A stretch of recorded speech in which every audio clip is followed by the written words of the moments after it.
Assalamualaikum warahmatullahi wabarakatuh. Salam sejahtera untuk kita semua.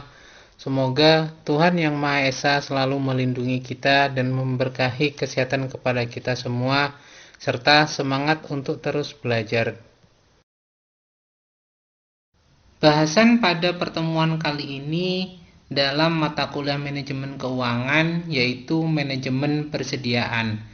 Kita akan membahas secara mendalam mengenai manajemen persediaan itu, bagaimana seharusnya dalam suatu perusahaan.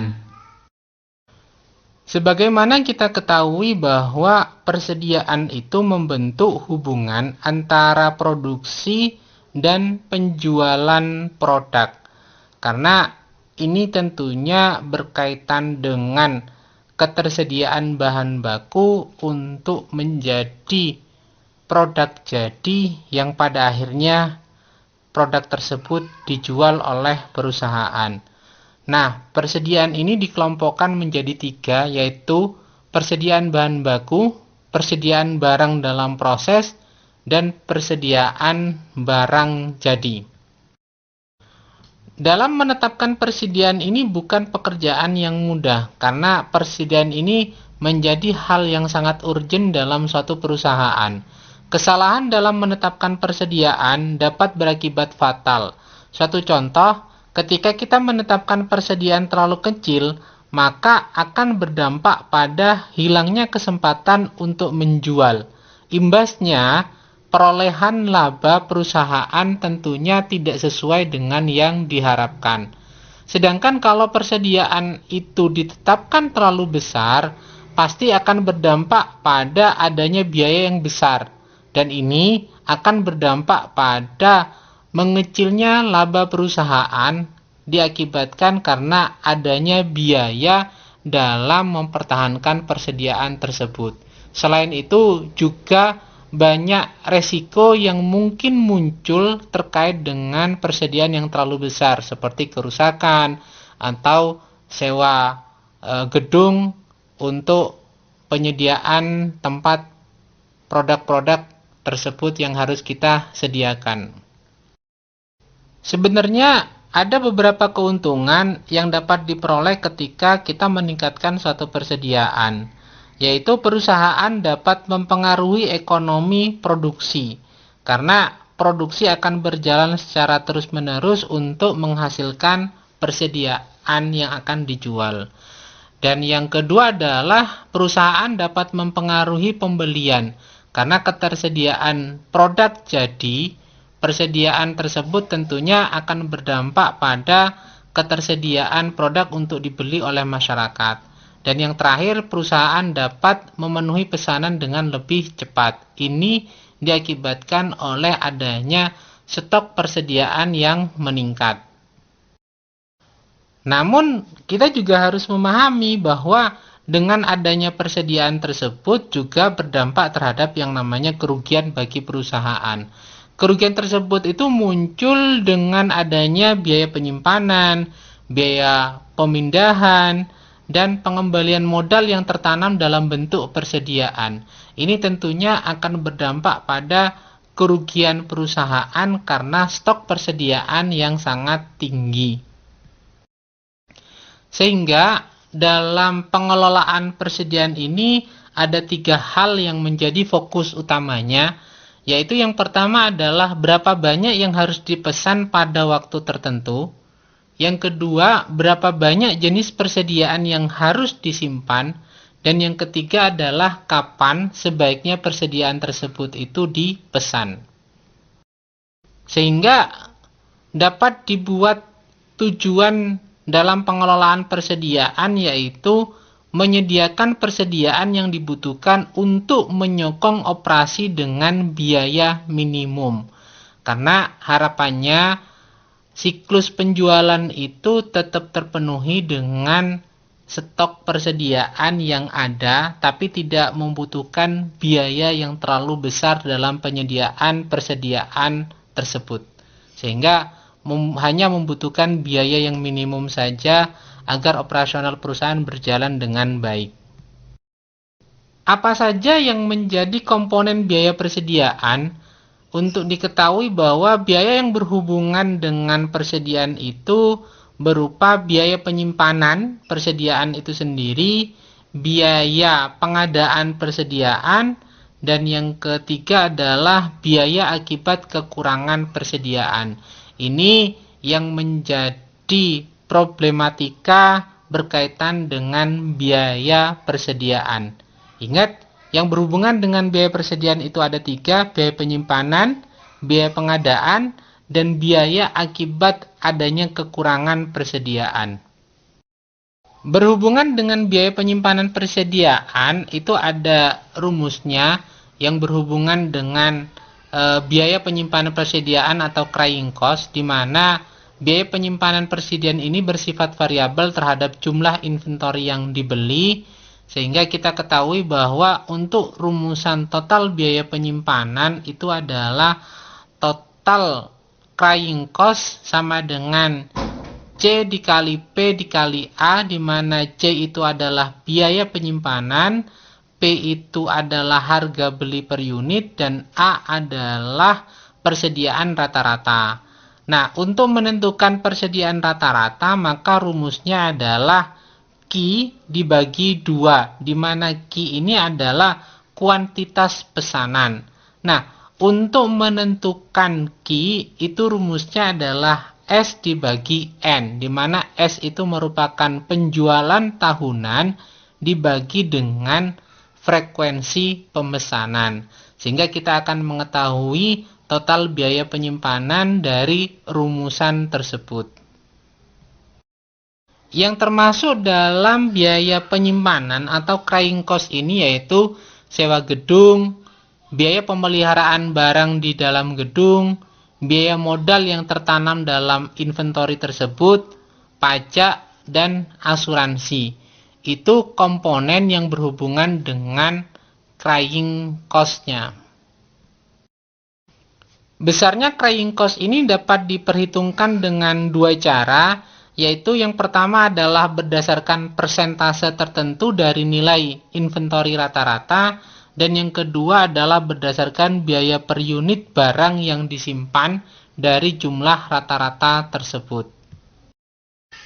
Selanjutnya adalah berkaitan dengan biaya pemesanan atau ordering cost.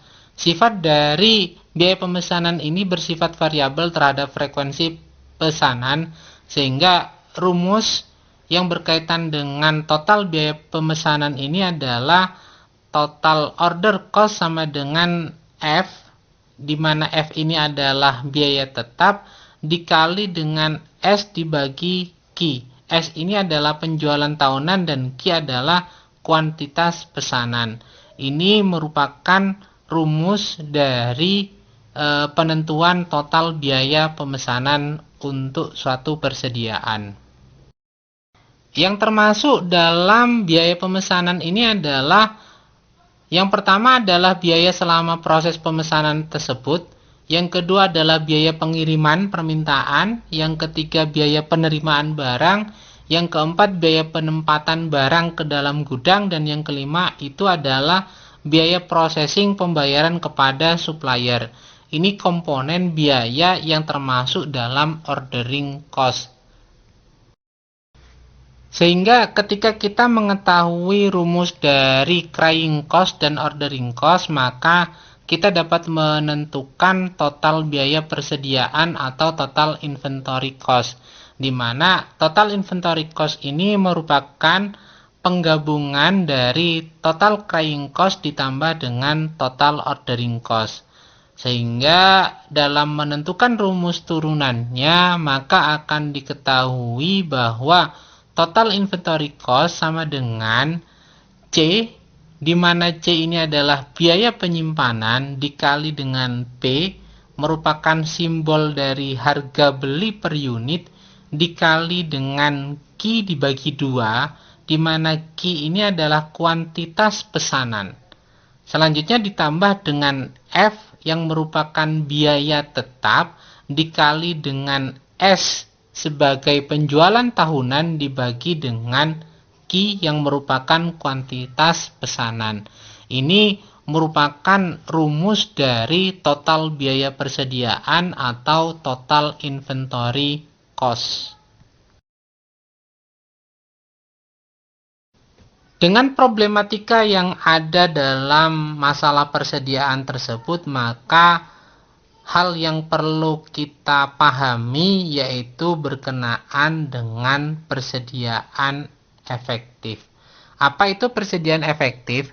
Persediaan efektif ini merupakan jumlah persediaan yang dibutuhkan untuk melakukan siklus penjualan dengan baik tapi tidak membebani terhadap biaya persediaan yang berhubungan dengan carrying cost dan ordering cost tentunya. Sehingga kita dapat menentukan berapa sih jumlah persediaan yang efektif agar operasional perusahaan itu dapat berjalan dengan baik. Dalam penentuan persediaan yang optimal dapat digunakan model kuantitas pesanan yang ekonomis atau kita kenal dengan EOQ, Economic Ordering Quantity Model, di mana EOQ ini merupakan kuantitas persediaan yang optimal atau yang menyebabkan biaya persediaan mencapai pada titik terendah.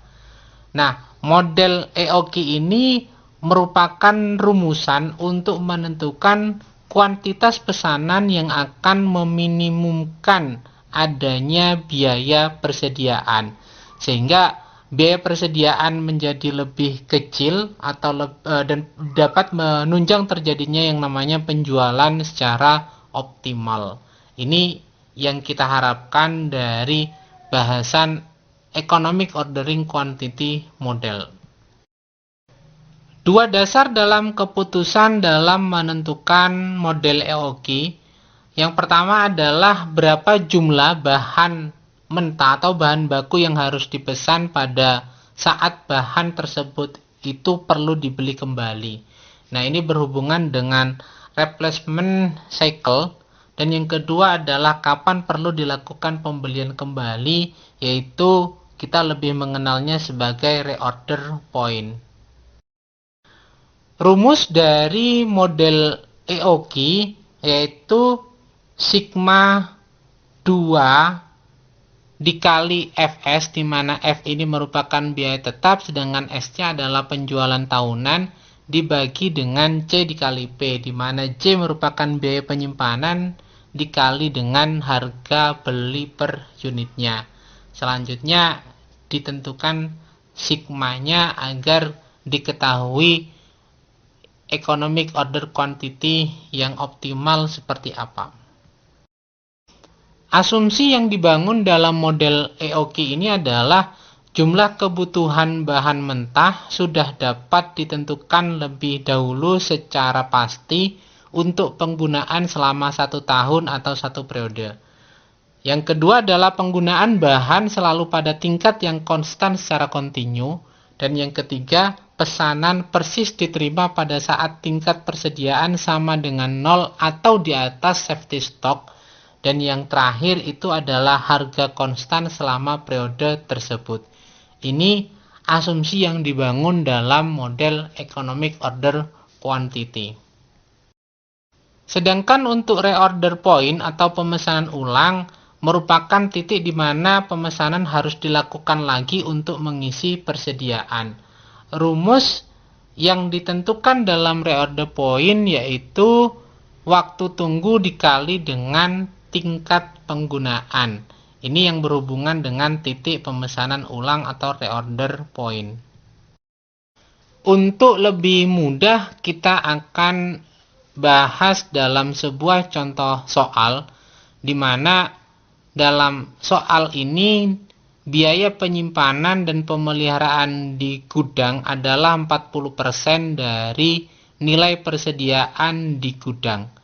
Biaya pesanan adalah sebesar 15 juta setiap kali pesanan, sedangkan jumlah material yang dibutuhkan selama setahun sebanyak 1.200 unit dengan harga 1 juta per unitnya. Maka kita akan menentukan economic order quantity-nya dengan rumusan yang telah disebutkan sebelumnya, yaitu sigma 2 dikali dengan F, yaitu biaya tetap, dikali dengan penjualan tahunan, dibagi dengan C sebagai biaya penyimpanan, dikali dengan harga beli per unitnya. Maka ketemu di sini adalah 2 dikali 1.200 dikali dengan 15 dibagi dengan 1 dikali 0,40, sehingga sigma 90.000 yaitu sebanyak 300 unit. Ini berarti bahwa cara pembelian yang paling ekonomis yaitu pembelian bahan sebanyak 300 unit sekali pesan. Jadi kebutuhan material sebanyak 1.200 unit selama 1 tahun akan dipenuhi dengan 4 kali pesanan, di mana untuk 1 kali pesanan itu adalah sebanyak 300 unit. Ini dalam menentukan economic order quantity dalam rumusan tersebut.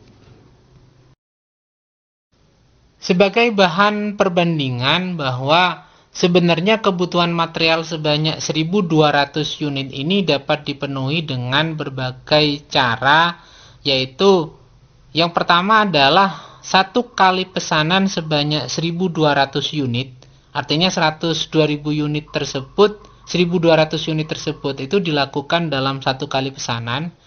2 kali pesanan sebanyak 600 unit setiap kali pesanan, atau 3 kali pesanan sebanyak 400 unit setiap kali pesanan, dan 4 kali pesanan sebanyak 300 unit untuk setiap kali pesanannya, bahkan bisa 6 kali pesanan sebanyak 200 unit setiap kali pesan, dan juga dapat dilakukan sebanyak 10 kali pesanan sebanyak 120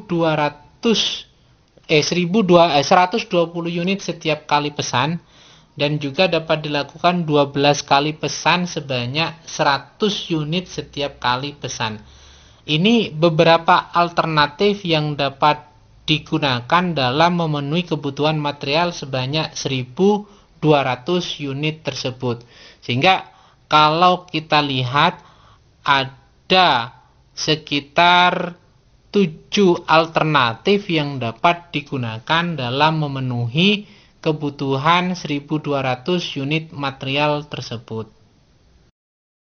Sebagai bahan perbandingan, maka kita dapat melakukan perhitungan economical order quantity-nya, yaitu dengan memasukkan frekuensi pembelian sebanyak 1 kali, 2 kali, 3 kali, 4 kali, 6 kali, 10 kali, dan 12 kali.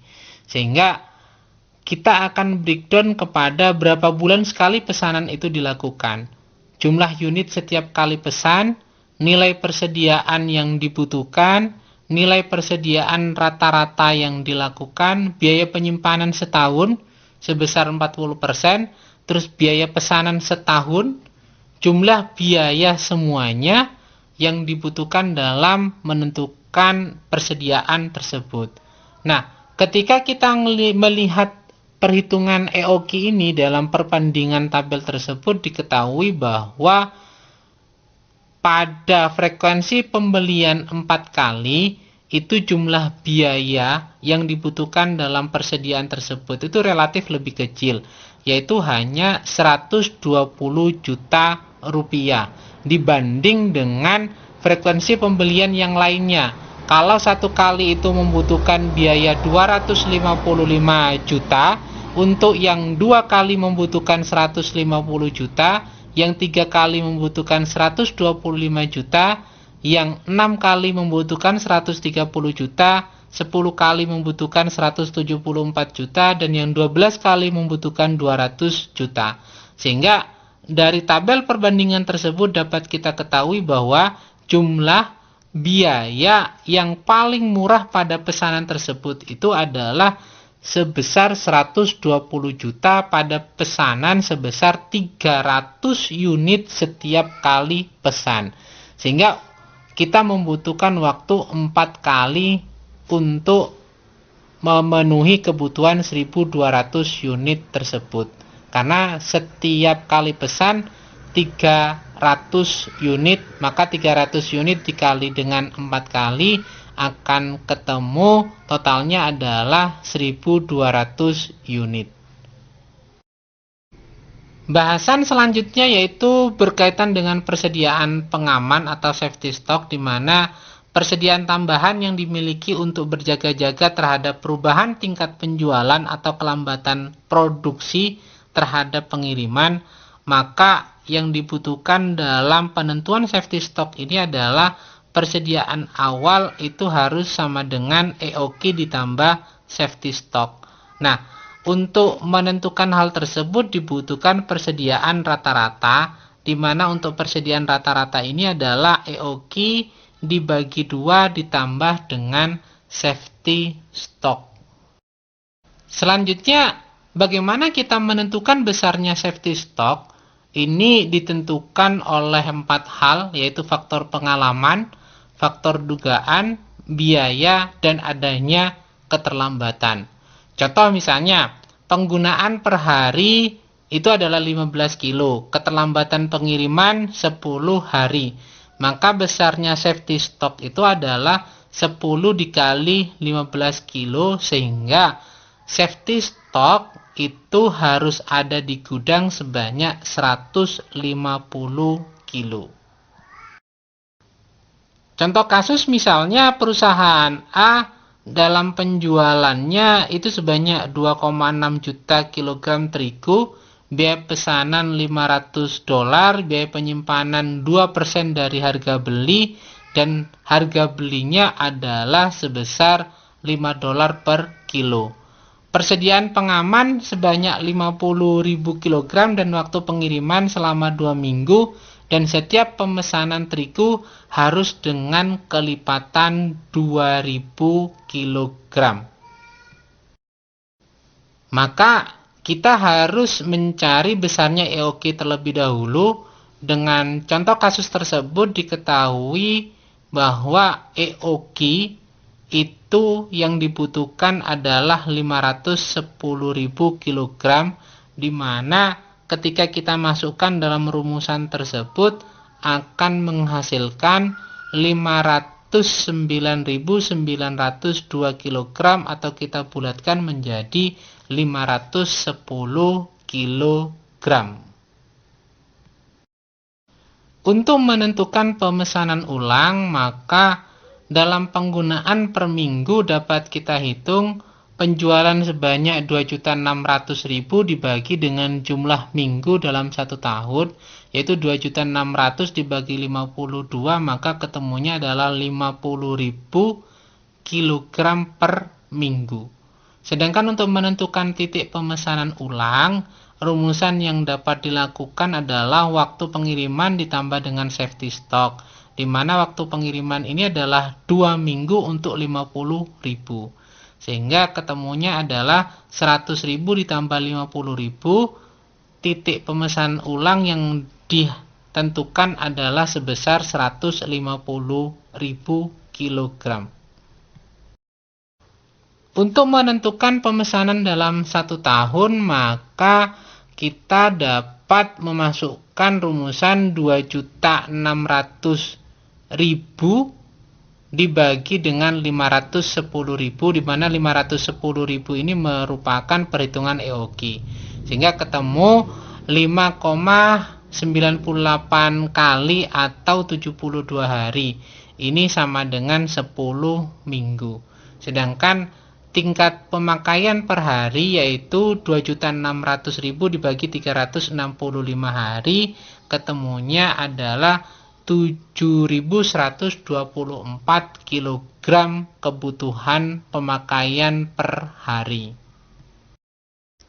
Sedangkan untuk menghitung biaya penyimpanan atau total carrying cost, yaitu kita menentukan rumusannya TCC atau total carrying cost sama dengan C dikali dengan P dikali dengan A, atau total carrying cost sama dengan C dikali P dikali dengan Q dibagi 2. Maka akan ketemu nilainya adalah $25.500 sehingga biaya penyimpanan ini totalnya adalah $25.500.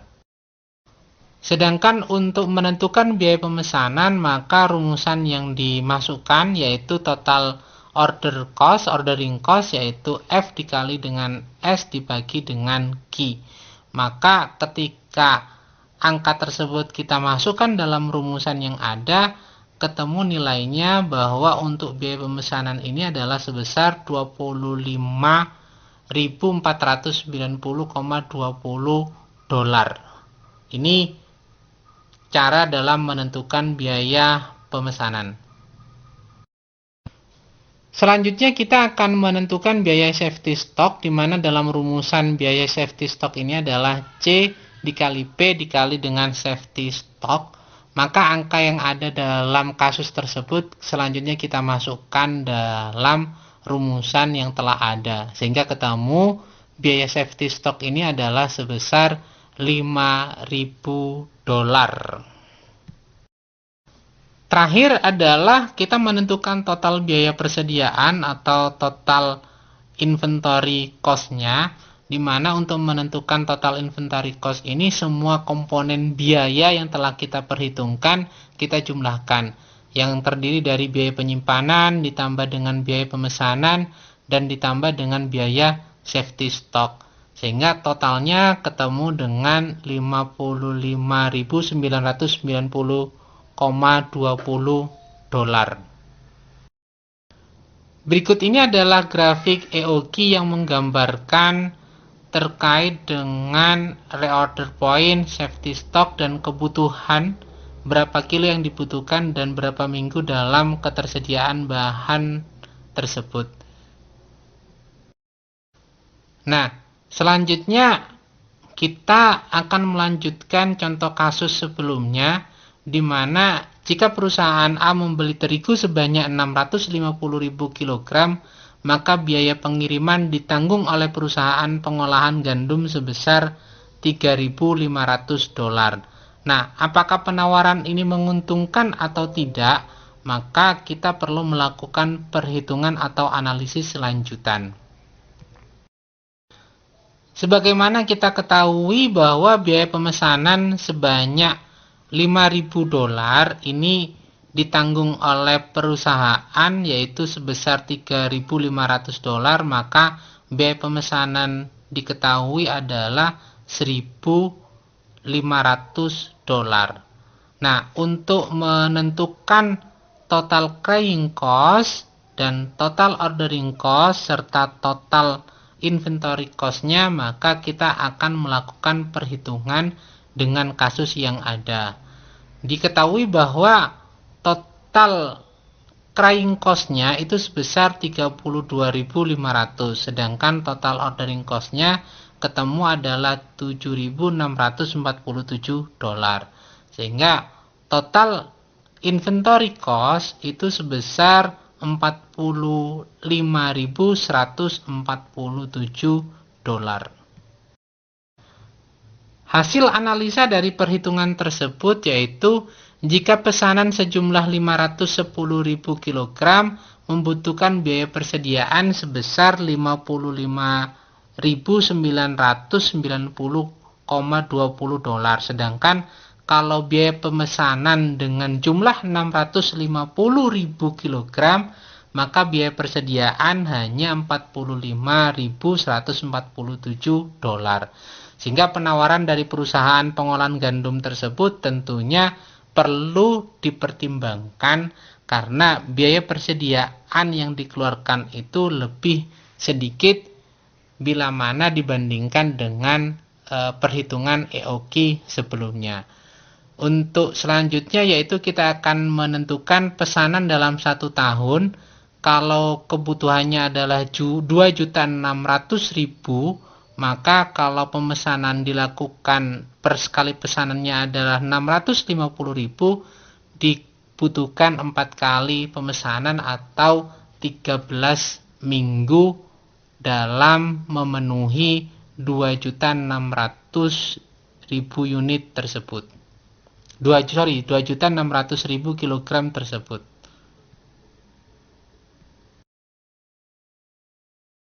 Mungkin ini materi manajemen keuangan yang berkaitan dengan manajemen persediaan yang dapat saya sampaikan. Mudah-mudahan dapat dipahami dengan baik. Bila ada hal yang kurang berkenan, saya mohon maaf sebesar-besarnya. Saya akhiri, wabillahi taufiq wal hidayah. Wassalamualaikum warahmatullahi wabarakatuh. Salam sejahtera untuk kita semua. Jangan lupa untuk menataati protokol kesehatan yang telah ditetapkan oleh pemerintah. Saya mohon untuk selalu jaga kesehatan. Terima kasih.